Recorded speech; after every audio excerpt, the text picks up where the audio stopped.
Welcome to class.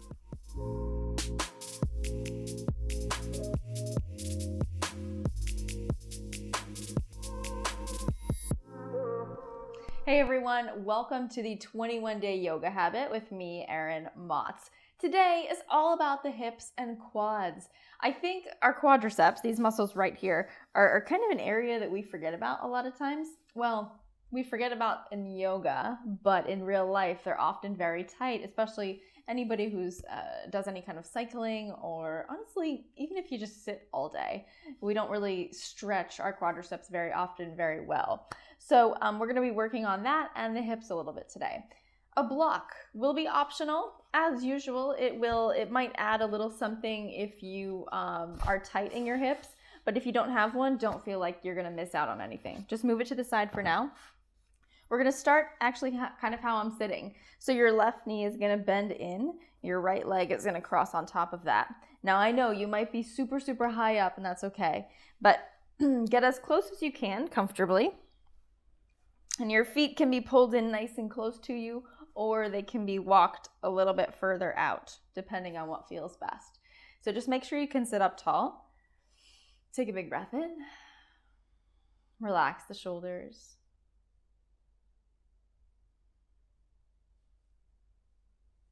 And on your next breath out, I just want you to walk the left hand over to the side. Stretch the right arm up and over. Try not to fold down, but move the left ribs around towards the sky.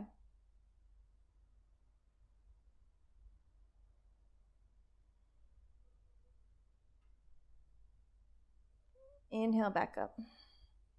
Exhale, walk the right hand out. Stretch it over to the right.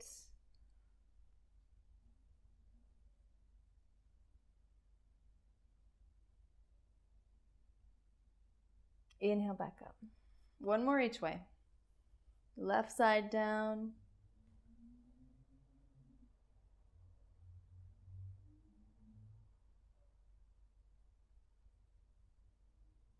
Inhale up. Right side down. Left arm up and over. And inhale up. Now, of course, we're going to switch sides on the legs. So unhook them. This time the right leg is going to go on the bottom. Left leg is going to go on top.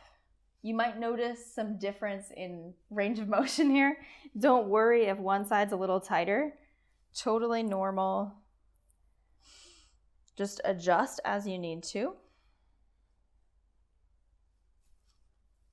We ready? Sit up tall. Exhale, walk it to the left. Take your time. So notice how it feels a little different. You're going to feel some stretch down into the side body here as well. But the cool thing is that, we'll switch. No matter where in the kinetic chain you feel this stretch, you're still getting the benefit, So really nothing works in isolation in our bodies. Everything works together. So even when, sure, we can stretch our quads, go ahead and switch again, but we're not only working the quads, even when we're focused on them, right? So same goes with something like this. The hips are working. You feel it kind of open up here when you're moving to this side, but you also feel it under the arm and through the ribs. One more time. Flip it over. I'm going to start speaking in accents now. Well, it's a new thing I'm doing. Not really. And take it back up. Okay. Unhook the legs. So have your block nearby. You might not need it right away. You might not need it at all. Just have it around just in case you end up wanting to use it. So we're going to come to a tabletop. So go ahead and bring your wrists under the shoulders, knees under the hips. And we'll take a few rounds of cat-cow. Maybe sway the hips side to side just to work out some of the tightness we might feel after the stretch we did. And then when you're ready, move right into it. Inhale. Exhale.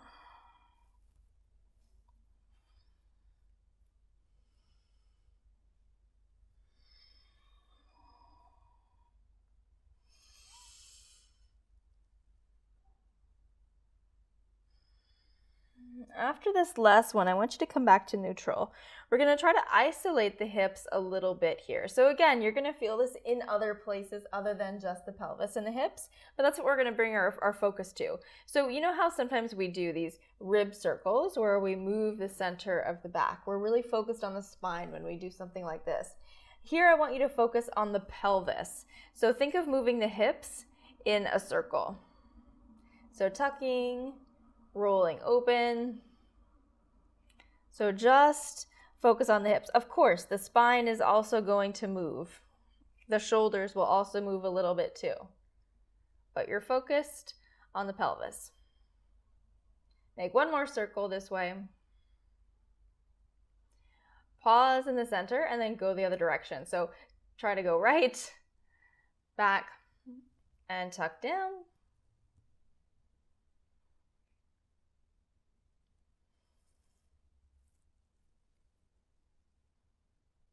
We'll do 2 more circles.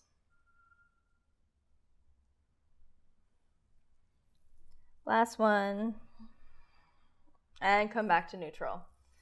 Shoulders are feeling it too. Mine are anyway. So we're going to move kind of taking one leg forward to the outside of the hand, other leg forward. And I want you to move with intention. Move nice and slowly. We're going to get into the hips a little bit differently here. So you're going to pull the left knee up towards the shoulder. Slowly step the left foot down. Now slowly take it back. Right side. Right hip opens. Stamp the right foot down.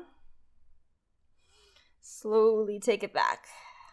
So it takes strength and mobility, and flexibility. Take it back. Move slowly. Try not to slam your foot into your mat. Now on this last one, on the left side, this is number 3 on the left, hold here. So your foot is wide. It's wider than center. It's just off towards the left side of your mat. Now you can stay here. Here's where you'll start to have options. You might want to use your block, you might not. So if you're a little bit tight but you want to take it a little further down, you can come down to your block on the forearms. So I'm probably going to stay here. Of course, if you're very flexible, you might be able to drop straight down to the mat with both forearms. But especially if both arms won't touch the floor comfortably, and maybe you can do this, I want you to stay upright a little bit.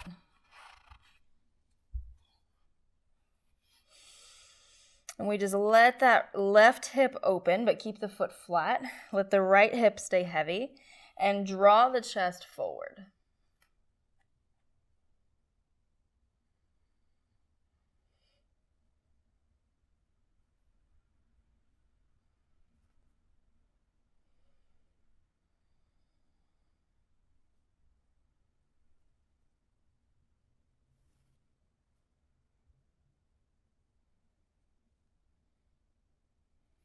So I'm going to move my block. We're going to reach for the back foot. So if you're very flexible, you can stay on the forearms. That's like a higher option, but a easier option is to keep the right hand down, bend the right knee, reach the left hand back, maybe back the hips up so you feel your hip hit the heel, and then you kind of know where you're at. And as you exhale, keep the toes pointed up and slowly let that right hip come away from the right heel. Whew. You feel it quickly, I know. So again, if you're very flexible, you might be able to stay down on the forearm. As you do that, it's a little tough for me, so I'm not gonna do it.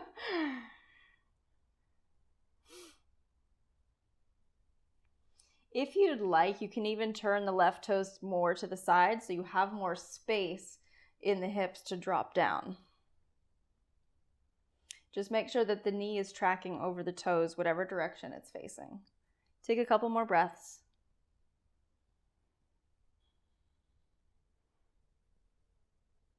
Gradually let the right foot go. Walk the left foot to the center. Tuck the back toes. Step back.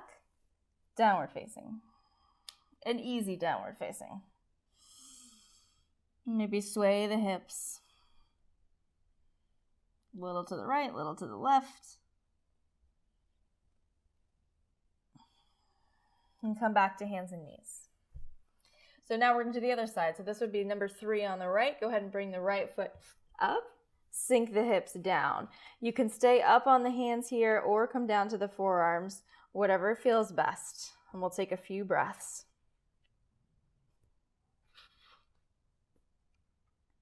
So stay put if this feels like it's enough, or come down to the forearms, or you can kind of split the difference and come to the forearms on a block.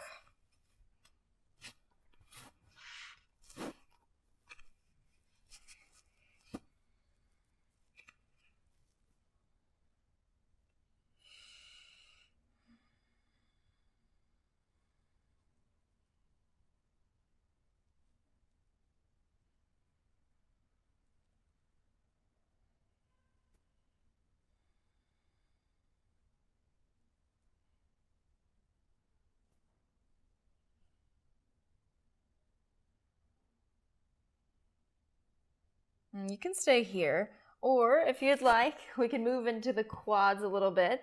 So maybe turn the right toes further out to the right. Keep the left hip sinking down. Just bend the back knee. Reach for the foot. Maybe connect the heel towards that hip. Keep the toes facing up. And then as you exhale, slowly separate the hip from the heel, dropping further down towards your mat. Breathe.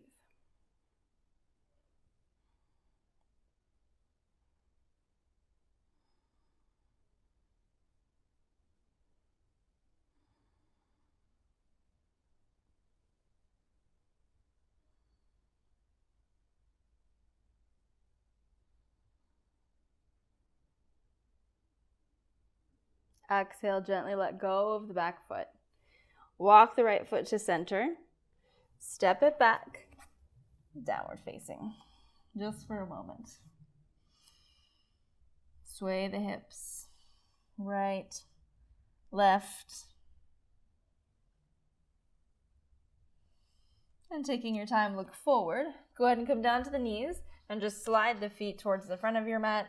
Roll backwards over the heels and come down so you're on your back. You don't need your block anymore, so you can just move it off to the side. Bring the right knee in towards the chest. Extend the left leg out. So squeeze the right thigh in towards you and then drop it over to the left. So stretching the outer part of that hip a little bit. As usual, you have the option to extend the right leg if you feel like you need more work. And if you're extending the right leg out, just let the inside of the foot come down on your mat or on the floor. Keep the right shoulder down.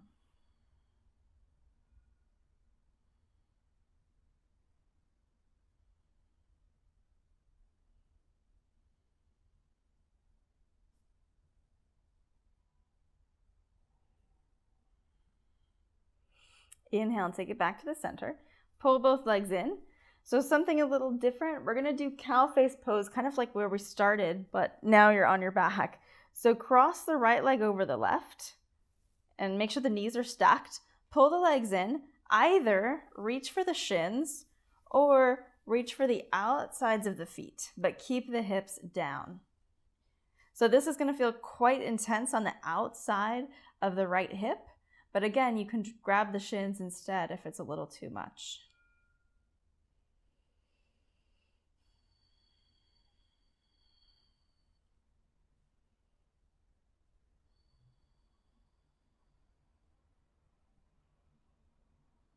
Exhale, release. Unhook. Extend the right leg out. Left knee pulls in. Hug it in close. Inhale. Exhale, drop it over.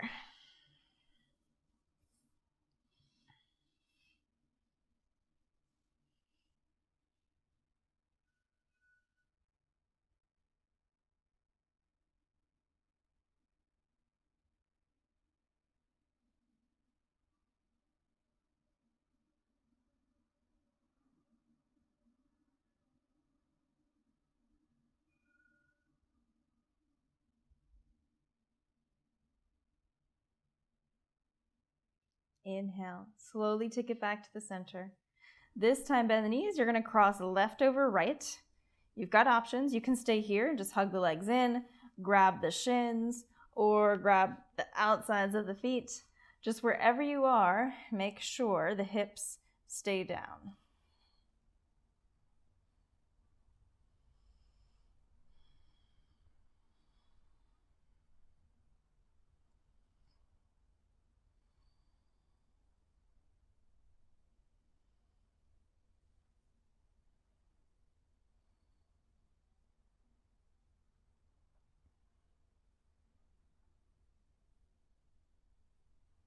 Release, uncross the legs. Bring the soles of the feet together.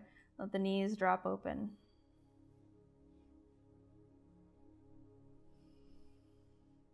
And take a couple full breaths here.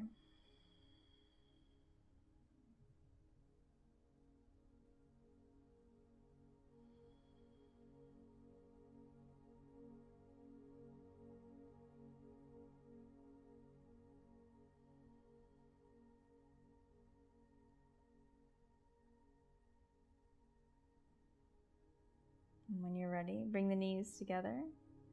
Hug them in towards the chest. Gently rock your way up to a comfortable seat facing me.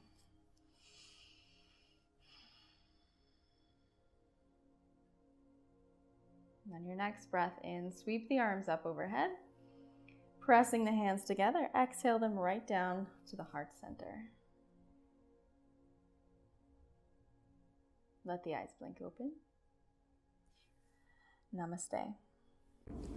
Just wanted to thank you again for joining me for class, and also remind you that the full 21-day series lives inside Bad Yogi Studio, as does over 200 something classes and over 100 hours worth of yoga. When you sign up now, you also get 2 weeks for free, so definitely take advantage. Head to studio.badyogi.com and I'll see you inside.